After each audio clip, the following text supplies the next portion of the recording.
They called it the Cape of Storms. And for centuries, sailors feared it more than pirates or sea monsters. Why? Because the southern tip of Africa is where the ocean doesn't just test ships, it breaks them. The Cape of Good Hope is one of the most treacherous places on Earth for a ship to sail through. A place so notorious that it earned the chilling nickname, the Graveyard of Ships. But what makes this stretch of sea so deadly? Why did so many skilled captains, with experience, maps, and the best technology of their time, fail here? This isn't just about bad weather.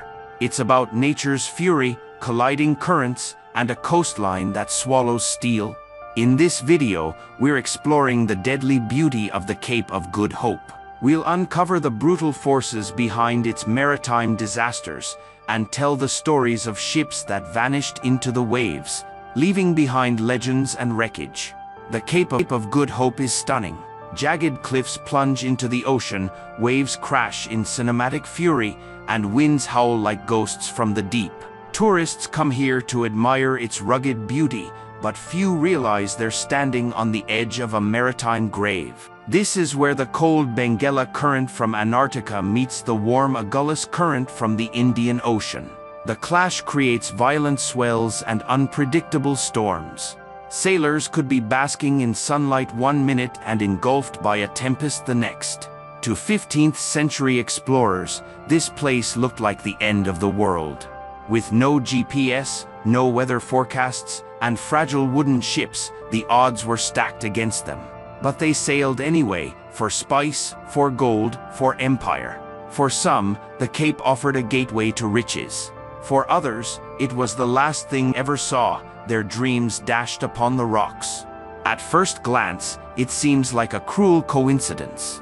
But the Cape of Good Hope isn't just dangerous, it's engineered by nature to destroy ships. Start with the geography. The narrow continental shelf plunges sharply into deep ocean trenches. This creates massive waves known as rogue waves. Freak walls of water that can tower over 30 feet and slam into ships with no warning, like liquid hammers from the deep. Next, the winds. The infamous Cape Doctor, a fierce southeasterly, screams across the sea, forcing vessels toward deadly rocks. Its strength is legendary. It's not a breeze, it's a battering ram. Then there are the currents. The warm Agulhas current from the Indian Ocean meets the frigid Benguela current from the south. This collision creates whirlpools, riptides, and chaotic swells that twist and shove ships in every direction. Now add in the weather. Sudden storms strike like ambushes. One moment, skies are clear. The next, black clouds roll in, rain pours, and visibility drops to nothing. Sailors would hear the roar of waves before they ever saw land. Even experienced captains misjudged their distance from the shore. In those conditions, one wrong calculation meant disaster. Hundreds of wrecks, wooden hulls, iron steamers, and even modern cargo ships now sleep beneath these waters. It wasn't poor seamanship. It was a gauntlet designed by the earth itself. One of the earliest and most tragic losses was the São João in 1552. A Portuguese carrack carrying luxury goods from India. It crashed in coastline near present-day Port Edward.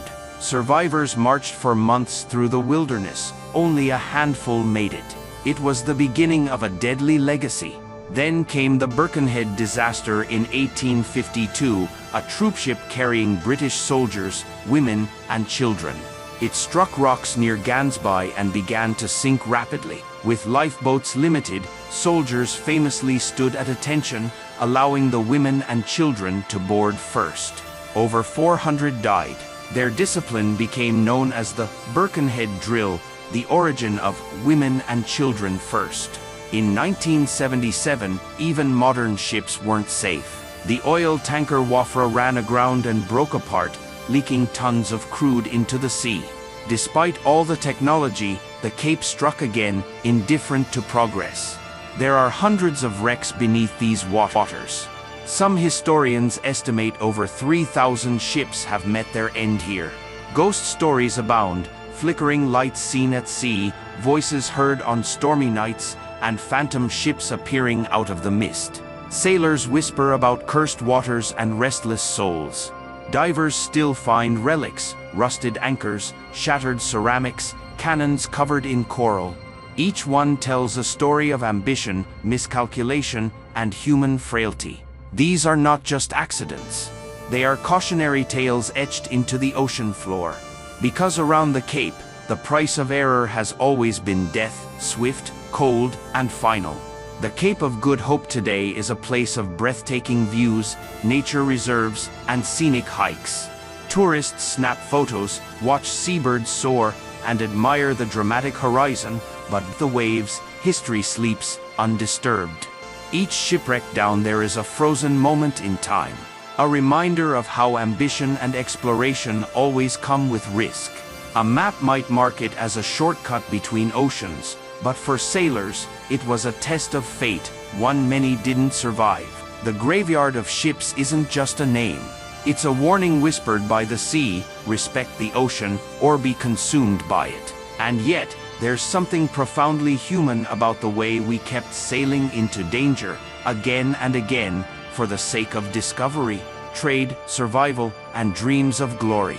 These weren't just voyages. They were stories of courage, stubbornness, and the unrelenting will to go further. So next time you hear the waves crash at the Cape of Good Hope, remember, every sound is an echo of the past, and a tribute to those who dared to cross it, no matter the cost. If you found this story gripping, like the video, subscribe to the channel, and tap the bell for more tales from history's most dangerous